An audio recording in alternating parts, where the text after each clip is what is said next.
नमः संस्कृताय मित्रों, नमः संस्कृताय। आज हम अपनी इस नई क्लास में जो टॉपिक लेने वाले हैं वो संज्ञा शब्द का एक पार्ट है। तो संज्ञा शब्द के जितने हमने पार्ट पढ़े हैं अभी तक, जो अकारांत पढ़ा है, अकारांत में हमने दो प्रकार से पढ़े हैं, पुल्लिंग और नपुंसकलिंग के रूप में। अकारांत शब्द चूँकि स्त्रीलिंग नहीं लिया गया है, अकारांत के दो रूप लिए हैं अपने, पुल्लिंग और नपुंसकलिंग।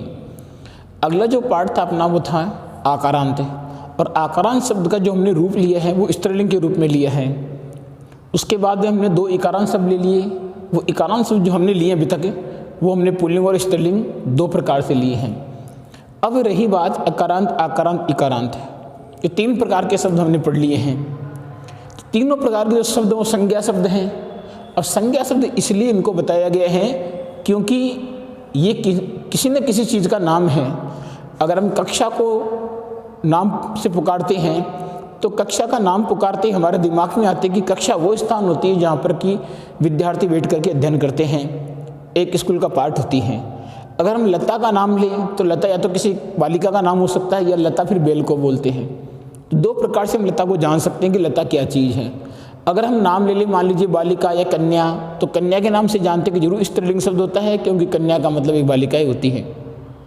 छात्रा है या कक्षा है, तो इस प्रकार के जो हमने नाम बताए हैं वो नाम लेते हैं, हमारे दिमाग में तुरंत वही माइंड वहाँ सेट होता है जो उस चीज़ का नाम पर्टिकुलर रखा गया है। उसी प्रकार अकारांत शब्द के अंदर हमने बालक का नाम लेते हैं तो बालक के नाम लेते ही हमारे विचार आता है कि बालक कौन है। बालक का मतलब साफ साफ होता है कि बालक को पुल्लिंग शब्द है, और बालक अकारांत इसलिए बताया गया है क्योंकि बालक के अंत में मात्रा जो होती है वो ए की आती है, ए स्वर की ध्वनि अंत तक प्रकट होती है। तो इस प्रकार हमने देखा है कि अकारांत क्या होता है, आकारांत शब्द क्या है। इकारांत के शब्द के हमने नदी शब्द पढ़ा है, तो नदी चूंकि बड़ा शब्द है इकारांत वाला, वो हमने अलग से पढ़ लिया है। इसके अलावा हमने गति शब्द है, मति शब्द है वो पढ़ा, वो इकारांत है। बुद्धि का नाम लेते ही आता है कि बुद्धि होती है और स्त्रीलिंग शब्द होती है, और बुद्धि का मतलब होता है हमारे मन के विचार, हमारी मन की जो शक्तिशाली एक शक्ति होती है उसी का नाम बुद्धि बताया गया है। तो बुद्धि है, गति है, मति है, इस प्रकार से कई जो रूप लिए हैं वो इकारांत के रूप में लिए हैं, और चूंकि स्त्रीलिंग है। हमने कवि शब्द को जाना है तो कवि शब्द के नाम लेते ही कवि हमारे दिमाग में प्रकट होता है कि कवि कौन होता है, और जब नाम फिक्स है भी कवि इस चीज़ का नाम होता है तो इसका मतलब वो भी संज्ञा है। तो जिन चीज़ों का नाम फिक्स होता है उन्हीं नामों को हम क्या बोलते हैं, या उन्हीं रूपों को हम क्या बोलते हैं, संज्ञा शब्द रूप बोलते हैं। अब संज्ञा शब्द रूप में लास्ट वाली मात्रा के अनुसार हमने उनके नाम भी डिसाइड कर दिए हैं। जैसे अंत में अगर ए आ रहा हो तो अकारांत होता है, लास्ट के वर्ण में कोई आ की ध्वनि प्रकट होती है तो अकारांत हो गया। इसी प्रकार जो लास्ट की ध्वनि में ई आ गया, ह्रस्व आ गया तो ह्रस्व इकारांत होगा। और नदी जैसे शब्द होते हैं उनमें नदी में दी बड़ी लास्ट में आती है, तो दी में से हमने ई निकाला तो जो ई निकल रहा वो दीर्घ ई निकल रहा है। बुद्धि में जो ई निकला वो ह्रस्व ई है, लेकिन नदी में जो ई निकल रहा वो दीर्घ ई होता है। सरस्वती में दीर्घ ई होता है, देवी में दीर्घ ई होता है। इसीलिए उन शब्द रूपों को इकारांत के नाम से जाना जाता है। आज जो अपनी क्लास है वो होगी उकारांत है। अब इतना ज़्यादा परिभाषा बताने की जरूरत नहीं होगी कि उकारांत शब्द क्या होता है, सब जानते हैं उकारांत शब्द क्या कह सकते हैं, क्योंकि हमने अगर पिछली क्लासें पूरी देख ली हैं तो हमें आगे वाली क्लासों में दिक्कत कम से कम हो जाएगी और भी। अब उकारांत शब्द के नाम लेते ही तुरंत अधिकतर विद्यार्थी पहचान जाते हैं कि उकारांत शब्द क्या होता है। उकारांत शब्द उसी चीज़ का नाम है जिसके अंतिम वर्ण में से किसकी मात्रा निकलेगी, ए की तो नहीं निकलेगी, आ की भी नहीं निकलेगी, ई की भी नहीं निकलेगी, फिर किसकी निकलेगी। अब शब्द यदि उकारांत है तो मात्रा भी किसकी निकलेगी, ऊ की निकलेगी। जैसे हमने शब्द ले लिया शिशु, तो शिशु का जो अंत है वो ऊ से खत्म हो रहा है। भानु का जो अंत है वो ऊ से प्रकट हो रहा है। गुरु का जो अंत होता है वहाँ पर गुरु शब्द के अंत में ऊ की मात्रा आती है। तो इस प्रकार वे शब्द जिनके अंत जो अंतिम वर्ण है उसमें से ऊ का जो स्वर प्रकट होता है वही उकारांत है। तो उकारांत शब्द के बारे में हमने देख लिया कि उकारांत शब्द होते क्या हैं। इतनी कोई विशेष बात नहीं है, इतनी घबराने वाली बात नहीं है। संस्कृत बिल्कुल सरल सब्जेक्ट होता है, लेकिन पढ़ाने के माध्यम से बताया जा सकता कि ये सरल है, कितना हार्ड है। होता बिल्कुल सरल है, लेकिन अगर उनकी पहली बारीकी को, उसकी जड़ को अगर हम नहीं पढ़ेंगे तो फिर हमें कोई भी सब्जेक्ट हो वो हार्ड ही लगेगा। अगर हम उसकी छोटी छोटी बातों को पहले जान लेते हैं तो आने वाला जो आगे सब्जेक्ट होगा वो हार्ड होता है। क्लियर है बात है। तो ये चीज़ होगी नियम की। अब उकारांत शब्द के जो रूप होते हैं वो पुल्लिंग वाले हम रूप लेते हैं पहले, और उकारांत पुल्लिंग के अंदर हमने सबसे पहले लिया है गुरु शब्द को। गुरु शब्द से हमें प्रकट होता है कि पुरुष जाति का बोध होता है, इसलिए पुल्लिंग कहते हैं। और गुरु शब्द के अंत के अंदर मात्रा किसकी आएगी? ऊ की आएगी, इसीलिए गुरु शब्द को क्या लिया गया? उकारांत लिया गया। तो ऊ आने के कारण तो उकारांत ले लिया, और पुरुष जाति का बोध होने के कारण क्या लिया? इसको पुल्लिंग ले लिया। क्या लिया? इसको पुल्लिंग। तो इन शब्द रूपों से मालूम पड़ता है कि गुरु शब्द क्या है। गुरु के अलावा भी और शब्द खूब सारे हैं, अनेक शब्द हैं, और वही जो न के स्थान पर न और न के स्थान पर न होता है वही रूप चलता है। जिन शब्दों में र और श के बाद में र रथ वाला या र रेल वाला और ख खटकोन वाला, इन दोनों के बाद में या इनमें से किसी एक के बाद में अगर वहाँ पर न आ रहा है तो उस न के स्थान पर न हो जाता है। अगर उस शब्द के अंदर पहले से न आ रहा है तो न का न रहता है, वहाँ पर न नहीं करना है, ये हमें ध्यान रखना है। गुरु शब्द चलते हैं। गुरु शब्दों के लिए हम पहले देखते हैं वही अपने एक वचन, द्विवचन, बहुवचन। तो चूंकि पहले वचन कितने होते हैं, तो बार बार रिपीट करने वाली चीज़ है कि वचन होते हैं कितने? 3। हिंदी में हम आज तक वचन 2 पढ़ते आए हैं। संस्कृत में आएंगे तो यहाँ पर जो व्याकरण का रूप होता है वो विस्तृत रूप होता है। सबसे अधिक अगर व्याकरण का रूप विस्तृत अगर पढ़ना, हमें सही जानकारी लेनी है, तो संस्कृत की व्याकरण को पढ़ने से हमें कई प्रकार की अनेक बातों का ज्ञान होता है, और अनेक विस्तृत ग्रंथ पढ़ने से भी हमें संस्कृत की व्याकरण का नॉलेज होता है। विभक्तियाँ कितनी होती है? विभक्तियाँ हम पढ़ते हैं कि विभक्तियाँ होती है केवल 7। एक होता है संबोधन, तो तीसरी विभक्ति को हम बोलते हैं स्त्रीलिंग। अब चूंकि विभक्तियाँ भी क्या होती है? स्त्रीलिंग होती है, तो उनको नाम बुलाते हैं हम तृतीया। तृतीया के बाद में ले लेते हैं हम चतुर्थी। जो पंचमी विभक्ति होती है उसको बोलते हैं पांचवी विभक्ति बोलते हैं, और जो छठी विभक्ति हो तो उसको षष्ठी के नाम से जाना जाता है। और सप्तमी आ गई, और सप्तमी के बाद में जो रूप आता है वो होता है अष्टमी, कभी नहीं होती है, क्या होता है? संबोधन। इस प्रकार से विभक्तियों को कितने पार्ट में लिया गया है? 7 पार्ट के अंदर विभक्तियाँ। और विभक्ति क्या होती है? स्त्रीलिंग शब्द होती है, और विभक्तियों में कारक में अंतर होता है खूब। कारक में पढ़ेंगे तो कारक के भेद वहाँ पर साथ नहीं होंगे। विभक्तियाँ पढ़ रहे हैं तो विभक्तियाँ साथ होती है, जबकि कारक साथ नहीं होंगे। जब कारक पढ़ेंगे तो विभक्ति और कारक दोनों में अंतर बताए जाएंगे। अभी चूंकि हम एक ही पार्ट पढ़ रहे हैं विभक्तियों वाला, तो पहले विभक्ति के बारे में जानते हैं। जब कारक वाला आएगा तब कारक और विभक्ति में भेदभाव के अंदर मालूम पड़ेगा कि दोनों में अंतर क्या है। कई लोग कारक और विभक्तियों को एक ही समझते हैं, दोनों अलग अलग पार्ट है। ये कारक अलग है, विभक्तियाँ अलग है। हम जो शब्द रूप ले रहे हैं वो शब्द कौन सा है? उकारांत शब्द है। तो उकारांत शब्द कौन सा है? उकारांत। तो उकारांत शब्द भी कौन सा है? पुल्लिंग। तो पुल्लिंग शब्द के रूप लिखते हैं अपना भी पुल्लिंग। उकारांत शब्द में हम सबसे पहले लेके आ रहे हैं किस शब्द को? गुरु शब्द को लेके आ रहे हैं। गुरु शब्द को लेने वही तरीका रहेगा हमारा, पहले पूरे एक वचन याद करने हैं, प्रथमा, द्वितीय, तृतीया, चतुर्थी, पंचमी, षष्ठी, सप्तमी, संबोधन। फिर वापस इसको करना है संबोधन, सप्तमी, षष्ठी, पंचमी, चतुर्थी, तृतीया, द्वितीय और प्रथमा। यही रूप याद करने का ये होगा, यही रूप याद करने का यही होगा, यही रूप याद करने का यही होगा, और यही रूप अकारांत और आकारांत का होगा। तभी हमें प्रत्येक चीज़ आराम से याद हो सकती है। गुरु शब्द का हम एक वचन लेके आएंगे तो क्या करेंगे? देखो आप, गुरु, यहाँ पर जो रू है वो छोटा ही है, बिल्कुल हर्षव रू है, ये ध्यान रखना। अगर यहाँ पर गांठ लगती है, थोड़ा दूर रहता है तो बड़ा हो जाता है, इसमें कोई दिक्कत वाली बात नहीं है। द्विवचन में आएंगे, द्वितीय विभक्ति में आएंगे तो द्वितीय विभक्ति में क्या होता है? गुरुम। यहाँ पर भी हम रू कर रहे हैं, बिल्कुल छोटा। तृतीय विभक्ति में आएंगे, अब हमें सबको पता है कि गुरु में जो र आ गया, इस र आने के कारण यहाँ पर क्या हो जाएगा? गुरुणा हो जाएगा, ध्यान रखना, क्लियर। अगर हम शब्द लिखेंगे भानु, तो भानु के अंदर यहाँ पर ना नहीं होगा, भानु में क्या होगा? भानु ना होगा। और चूंकि भानु स्त्रीलिंग शब्द नहीं है, भानु पुल्लिंग शब्द है, भानु का मतलब यहाँ पर सूर्य से लिया गया है।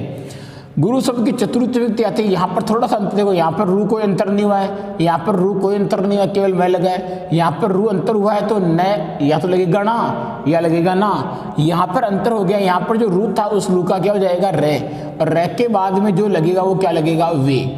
अगर शिशु शब्द आएगा तो जो ऊ की मात्रा हटना है, जो अंतिम वर्ण है उस अंतिम वर्ण में जो परिवर्तन होता है, किसी भी शब्द को ले लो आप, जो परिवर्तन होता है वो अंतिम वर्ण में होता है। या तो पीछे में कुछ न कुछ लगता है, और या फिर पीछे वाला शब्द कुछ न कुछ उसमें परिवर्तन होता है, हटता है, टूटता है या जुड़ता है उसमें। यहाँ पर टूट रहा, ऊ की मात्रा टूट गई, तो ऊ की मात्रा टूटने के कारण यहाँ पर जो रू था उस रू के स्थान पर र हो गया। भानु में जो नु होगा उस नु के स्थान पर न होगा। शिशु में जो सु होगा उस सु के स्थान पर स होगा। पंचमी विभक्ति में आते हैं तो पंचमी विभक्ति और षष्ठी विभक्ति दोनों एक ही होती हैं, जो हम ले रहे हैं किसके रूप में? गुरु है और गुरु है के रूप में। ध्यान रखना, में गुरु है और गुरु है। सिंगल मात्रा विसर्ग भी लगाना है। सप्तमी में अंतर ज़्यादा नहीं होगा, केवल षष्ठी वाला रूप होता है, मात्रा हो जाती है 2 और विसर्ग घट जाता है गुरु। और ये लास्ट में जो बहुवचन होता है वो होता है हे गुरु। क्या होता है? हे गुरु। ये रूप है एक वचन के। दोबारा ध्यान से देखो, गुरु है गुरुम, फिर करना है गुरुणा गुरुवे, गुरु है गुरु हैं, गुरु हे गुरु। पहले आ गया गुरु हैं गुरुम, गुरुणा गुरुवे, गुरु हैं गुरु गुरु हे गुरु। अब इस शब्द को वापस हमें उल्टा भी याद करना है। मैंने कहा हम अगर हमने 1 2 3 4 5 6 7 8 9 10 ले लिया तो वापस हमें 10 9 8 7 6 5 4 3 2 1 लेना होगा अगर हमें गिनती सॉलिड करनी है तो। शब्दरूप अगर पक्के करनी है तो पक्के करने ही करने पड़ेंगे, क्योंकि शब्दरूप अगर पक्के नहीं करेंगे, गिनती अगर पक्की नहीं करते हैं, हम काउंटिंग पक्की नहीं करते हैं तो जोड़ बाकी गुणा बाकी कुछ भी नहीं आ सकता है। शब्दरूप अगर हम पक्के नहीं करते हैं तो हम उसकी जो संस्कृत की पाठ्य पुस्तक है इसको खोलना बेकार है, नहीं खोल सकते, बिल्कुल ही नहीं खोल सकते। क्योंकि पहले हम जो लेसन है पहला पार्ट पढ़ रहे हैं, पहले पार्ट की पहली लाइन में शब्दरूपों का प्रयोग होना शुरू हो जाता है। हमने शब्दरूप पढ़े ही नहीं तो फिर कहते हैं कि सर ये तो हमारे समझ में नहीं आती। यही कारण है समझ में नहीं आने का कि उसकी जो नींव है 6th 7th 8th की बिल्कुल कमजोर रह चुकी है। तो उसी को पक्का करने के लिए, उसी को मजबूत करने के लिए हमें शब्दरूपों का और लकारों का पक्का नॉलेज होना चाहिए। इतना खूब होता है 6th 7th 8th के लिए। कारक वारक हम 9th के अंदर पढ़ सकते हैं, लेकिन 6th 7th में शब्दरूप, सर्वनाम शब्द और संज्ञा शब्द, इसके साथ साथ में लकार जो काल होते हैं वो पूरे हमें याद होने चाहिए। हे गुरु, गुरु, गुरु है गुरुवे, गुरुणा गुरुम, गुरु है। इसी का रूप लेना में गुरु है गुरुम, गुरुणा गुरुवे, गुरु है गुरु गुरु, गुरु है गुरुम, गुरुणा गुरुवे, गुरु है गुरु गुरु। इसी प्रकार का पूरा एक वचन लेना है। गुरु है गुरुम, गुरुणा गुरुवे, गुरु है गुरु वो गुरु। यहाँ पर गुरु आ गया। और अगर हम यहाँ पर गुरु भी बोले नहीं कोई दिक्कत नहीं है। अगर यहाँ बोले हम केवल गुरु, लेकिन गुरु के बाद में अगर हमने चिन्ह लगा दिया विश्वबोधक तो आगे हे लगाने की आवश्यकता नहीं होती है। हे अपने जो ये चिन्ह है इस चिन्ह का अपने आप में मतलब हे होता है। या फिर आपने अगर हे लगा दिया तो ये चिन्ह नहीं भी लगाते हैं तो भी सही होता है। या तो ये चिन्ह लगा दो या हे लगा दो, और दोनों भी अगर लगाते हैं तो भी गलत नहीं है। लेकिन दोनों में से कम एक चीज़ तो होनी ही चाहिए। दोनों चीज़ अगर नहीं लगाएंगे तो फिर ये शब्द नहीं बनेगा। फिर जो ओ की मात्रा है, ओ की मात्रा किसके स्थान में बनती है? विसर्ग के स्थान बनती है, उत्तर संधि में जाती है सीधी सीधी वो। तो ये हमें इसे ध्यान रख लेना है। आगे हम चलते हैं द्विवचन में। द्विवचन के अंदर परिवर्तन होता है। वही हम पढ़ रहे थे, इकारांत पढ़ रहे थे, 5 मात्राएं बड़ी आ रही थी। तो उकारांत पढ़ेंगे तो उकारांत में रू यहाँ बड़ा हो चुका है, ध्यान रखना। रू बड़े की पहचान यही हो गई। फिर यहाँ पर भी रू कौन सा होगा? बड़ा होगा, ध्यान रखना। ये रू है बड़ा, ये 5 जगह बड़ा आएगा। क्योंकि हम मति शब्द पढ़ रहे थे तो मति शब्द के अंदर, कवि शब्द के अंदर, जो कवि के अंदर वी की मात्रा बड़ी और मति में ती की मात्रा बड़ी, 5-5 जगह हो रही थी। सेम वो का वो रूप यहाँ पर आएगा। यहाँ पर 5 जगह मात्रा बड़ी होगी ऊ की, और वही होगी जहाँ पर ई की हो रही थी, वहीं पर ऊ की मात्रा 5 बड़ी होगी। ये हमें ध्यान रखना है। रू छोटा और रू बड़ा, इसको हमें पहचान लेना है। अब आता है तृतीय व्यक्ति का द्विवचन। यहाँ पर बिल्कुल मात्रा छोटी है, कोई दिक्कत वाली बात नहीं है। ह्रस्व आ गया गुरुभ्याम। फिर पंचमी में भी, चतुर्थी में भी क्या आ गया? गुरुभ्याम करना है। पंचमी में क्या आएगा? पंचमी में आएगा वापस वही गुरुभ्याम। लगातार हमने तृतीय, चतुर्थी और पंचमी में एक ही रूप लिया है गुरुभ्याम का। षष्ठी व्यक्ति अगर हम करते हैं तो यहाँ पर हम लेते, देखो क्या गुरु की मात्रा थी तो गुरु में रै को करना बिल्कुल आधा और यहाँ लगा देना उसको। अब रै को आधा यहाँ लगा दे तो भी गलत नहीं है, यहाँ रै हम अलग लगा सकते हैं। लेकिन चूंकि कंप्यूटर जो इस रै को है वो यहाँ पर लेगा, यहाँ पर नहीं लेगा। अगर शिशु आएगा तो शिशु में इससे आधा होगा, वो यहीं आएगा, वो इसके ऊपर नहीं जाएगा। भानु शब्द लेंगे तो भानु में आधा होने वाला वर्ण कौन सा होगा? नु के स्थान पर न आधा हो जाएगा, वो न यहीं रहेगा, ऊपर नहीं जाएगा।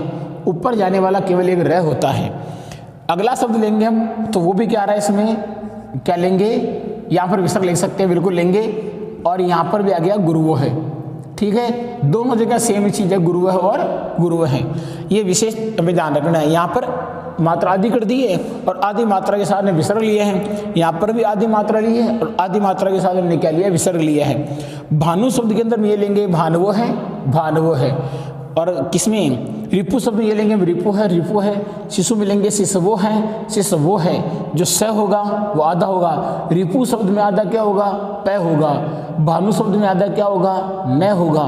तो हमें आधे शब्द का भी ध्यान रखना है। और यहाँ पर समस्या नहीं आएगी। यहाँ पर वही चीज़ आएगी जो प्रथमा में दी हुई है, और प्रथमा में रू दिया हुआ बड़ा, तो हम ले लेंगे रू बड़ा। ये देखो रू 1 बड़ा, रू 2 बड़ा, रू 3 बड़ा, 3 जगह बड़े आ गए। बहुवचन में आएंगे हम, तो बहुवचन के अंदर परिवर्तन वो ये र हो जाएगा। देखो बहुवचन में ये हो जाएगा आपके र, और र के बाद में लग जाएगा वह, गुरु वह लगेगा। उकारांत शब्द इसलिए वह लग गया, अगर इकारांत होता तो यहाँ पर यह लगता है यण संधि के अनुसार, ये भी ध्यान रख लेना है। बहुवचन में आएंगे तो बहुवचन में रू की मात्रा यहाँ पर भी क्या हो जाएगी, बड़ी, और लगेगा क्या, हलंत, गुरुन। तृतीय व्यक्ति में कुछ ज़्यादा चेंज नहीं होगा, रू छोटा ही है और पीछे लग गया भी, जो पहले भी आया हुआ है गुरु भी है, कवि के अंदर भी आया हुआ है, कवि भी है। चतुर्थी व्यक्ति आएगा, चतुर्थी व्यक्ति में रू का रू छोटा ही रहेगा, कोई दिक्कत वाली बात नहीं है, और यहाँ हो जाएगा गुरुव्य है। पंचमी व्यक्ति में लेंगे तो पंचमी में भी सेम बिल्कुल वही प्रक्रिया होगी, गुरुव्य है। षष्ठी व्यक्ति में परिवर्तन हो जाएगा, रू हो जाएगा यहाँ पर क्या, बड़ा, और शब्द हो जाएगा गुरुनाम। क्या हो जाएगा, गुरुनाम हो जाएगा। गुरुनाम के बाद सप्तमी व्यक्ति कर लेते हैं हम, तो सप्तमी व्यक्ति में रू बिल्कुल छोटा का छोटा ही रहेगा, और जो स लगने वाला है सही लगेगा, और हो जाएगा बहुवचन के रूप में क्या, गुरुसु हो जाएगा। तो गुरुनाम षष्ठी ले लिया हमने बहुवचन, रू बड़ा कर लिया, रू के बाद में वो के ऊपर करिए, अब ढ़ाई हमने इसलिए लगाया क्योंकि रैक के बाद में ना आने पर न के स्थान पर न हो जाता है। ये आ गया गुरुसु, और यहाँ पर बहुवचन के अंदर वही आ गया जो प्रथमा में था, क्या, हे गुरुवह है। क्या आ गया, हे गुरुवह है, विसर्ग भी आएगा। ये शब्द रूप देखो अब ध्यान से, ये ले लिए हमने, गुरु है, गुरुम, गुरुणा, गुरुवे, गुरु हैं, गुरु हैं, गुरु, हे गुरु, बिल्कुल सीधे शब्द है, कोई इसमें विशेष बात नहीं है। बहुवचन में आए, द्विवचन में आ जाओ, कोई विसर्ग नहीं है, गुरु और गुरु, कहीं भी विसर्ग नहीं लगाना में, लेकिन रू बड़ा करना है। ऊ की मात्रा जो भी आएगी बड़ी आएगी। शिशु लोगे तो शिशु के अंदर भी ऊ की मात्रा बड़ी आने वाली है। रिपु लोगे तो रिपु के अंदर भी ऊ की मात्रा बड़ी आएगी। भानु शब्द लेंगे तो भानु के अंदर भी ऊ की मात्रा बड़ी आने वाली है। गुरुभ्याम, गुरुभ्याम, गुरुभ्याम बिल्कुल सही आ गया। गुरुवह, गुरुवह बिल्कुल आ गया। हे गुरु, यहाँ पर रू की मात्रा बड़ी। बहुवचन के रूप लेंगे तो मैंने तरीका बता दिया। पहले अगर हमें ये याद करना है तो अगली बार हमें इसको रिपीट नीचे से करना है। अगर हमें सीखना है तो सीखना ही पड़ेगा। अभी पूरा टाइम पड़ा है, घर बैठे हैं, घर बैठे बैठे आराम से इतना समय मिल सकता है कि एक दिन में एक शब्द रूप को हम आराम से बिल्कुल चाट सकते हैं, उसको याद कर सकते हैं। चाटने का मतलब होता है याद करना, यानी कॉफी को चाटने स्टार्ट कर दें। चाटने का मतलब होता है बिल्कुल उसको कंठस्थ याद कर लेना। चाहे किधर से भी कोई सा भी रूप पूछो, चाहे एक वचन पूछो चाहे द्विवचन पूछो, उसे याद ही कर लेना है आराम से। आराम बिल्कुल भी नहीं करना क्योंकि आराम हराम होता है, इसलिए आराम तो करना ही नहीं है। तो इसका बहुवचन आ गया गुरुवे है, इसका आ गया गुरुन, रुबड़ा, गुरुवी हैं, गुरुब्बे हैं, गुरुब्बे हैं, गुरुणाम, गुरुसु, हे गुरुवे है। वापस इसको उठाओ नीचे से। हे गुरुवे हैं, गुरुसु, छठी में गुरुनाम, पंचमी में गुरुब्बे हैं, चतुर्थी में गुरुब्बे हैं, तृतीय में गुरु भी हैं, द्वितीय में गुरुन और प्रथमा में गुरुवे हैं। ये शब्द एक जगह और काम आएगा। संज्ञा शब्द के अलावा भी जब अशुद्धि संशोधन हम देखते हैं तो वहाँ पर एक शब्द आता है बहु शब्द। वहाँ पर बहु का मतलब होता है बहुत सारे। बहु का मतलब क्या होता है? बहुत सारे। अब वहाँ जाकर के हमें बताना पड़ता है कि बहु शब्द किसके अनुसार बनेगा। अब चूंकि बहु के अंदर हु की मात्रा छोटी होती है और ये तीनों रूपों में चलता है। बहु शब्द पुल्लिंग में भी चलता है, बहु शब्द स्त्रीलिंग में चलता है और बहु शब्द नपुंसकलिंग में चलता है। लेकिन इसके जो रूप चलते हैं वो चलते हैं केवल बहुवचन में। जब बहु का मतलब बहुत सारा होता है तो बहुत सारा एक वचन कैसे होगा? अरे हम संख्या अगर एक जो गिनती होती है उस एक के अगर हम रूप लिख देंगे तो एक के रूप तो एक वचन ही दोगे। क्या एक का कभी बहुवचन हो सकता है क्या? क्या कभी एक का द्विवचन हो सकता है क्या? नहीं होगा, क्योंकि वो नाम में उसका क्या है? एक है, तो एक तो एक वचन ही होगा। दो के रूप चलेंगे वो द्विवचन में चलते हैं, और जो तीन के रूप चलेंगे वो न चलेंगे एक वचन में, न चलेंगे द्विवचन में। 3, 4, 5 जितनी भी आगे गिनती होगी, संख्याएं होगी, उनके रूप केवल बहुवचन में चलते हैं। तो बहु शब्द के रूप चलते हैं बहुवचन में, ये हमें ध्यान रखना है। अब जैसे मान लीजिए कई बार वाक्य आता है कि बहुत सारे बालक, तो वहाँ पर बालक तो बालका हो गया। अब आगे बहुत सारे की जगह क्या लगाना हमें? वहाँ पर फिर आता है बहवह है। ये रहा बहवह है, या बहुत सारे बालकों को, तो बालकों को लग गया तो लग गया बालकान है। यहाँ क्या लग गया? बालकम, बालकम, बालको, बालकान है। तो यहाँ पर बहु शब्द में क्या लगाएंगे हम? बहुन, बहुन बालकान है। तो मतलब बहु शब्द इस प्रकार बहवह है, बहुन, बहु भी है, बहुब्य है, बहुब्य है, बहुनाम, बहुसु, ये बहवह है। बहु शब्द के रूप पुल्लिंग में इस प्रकार चलते हैं, स्त्रीलिंग में धेनु के समान चलेंगे, नपुंसकलिंग में भी शब्द आएंगे। तो बहु शब्द भी इसके अनुसार बनता है, हमें याद रखना है, बिल्कुल याद। इतनी क्लास थी आज, केवल उकारांत पढ़ा हमने। उकारांत भी कौन सा पढ़ा है? पुल्लिंग पढ़ा है। उकारांत स्त्रीलिंग की अलग क्लास होगी। छोटी छोटी क्लासें हैं, आराम से इनको देखना है। एक दिन में आराम से एक शब्द रूप याद भी कर लेना है। याद करने का इतना टाइम मिल रहा है कि एक एक 2-2 दिन मिल रहा है एक शब्द रूपों में। इसलिए जब विद्यालय बिल्कुल ओपन हो जाए, खुले, रेगुलर चलना स्टार्ट हो जाए, तो कम से कम हमें शब्द रूप तो पूरे तैयार करके क्लास के अंदर उपस्थित रहना है, ताकि अगर कोई 5वीं से 6वीं में आया है तो उसके लिए भी शब्द रूप नए नहीं रहेंगे, पुराने रहेंगे, उसको याद भी रहेंगे, क्लास उसकी सबसे आगे भी रहेगी। इस प्रकार पूरे शब्द रूपों को ध्यान रखना है, पूरे शब्द रूपों को याद करना है, चाहे क्लास 6ठी हो, चाहे 7वीं हो, चाहे 8वीं हो, चाहे 9वीं हो, चाहे 10वीं हो। जब हम वाच्य करने बैठते हैं तो सबसे मेन झटका होता है वो शब्द रूपों में आ जाता है। वाच्य करने बैठते हैं और हमें शब्द रूप याद नहीं है, वहाँ पर फिर हमें वाच्य लगते हैं बहुत हार्ड। अगर हर चीज़ की छोटी छोटी बारीकी अगर हमें याद हो तो कोई भी टॉपिक, कोई भी ग्रामर का टॉपिक ले लो, हमें बिल्कुल ही हार्ड नहीं लगेगा। हमें लकार नहीं आ रहे हैं, हम शब्द रूप नहीं आ रहे हैं, तो प्रत्येक टॉपिक हमें हार्ड से हार्ड लगेगा, वो नहीं कर पाएंगे। आज की क्लास यही समाप्त होती है। नमः संस्कृताय मित्रों, नमः संस्कृताय।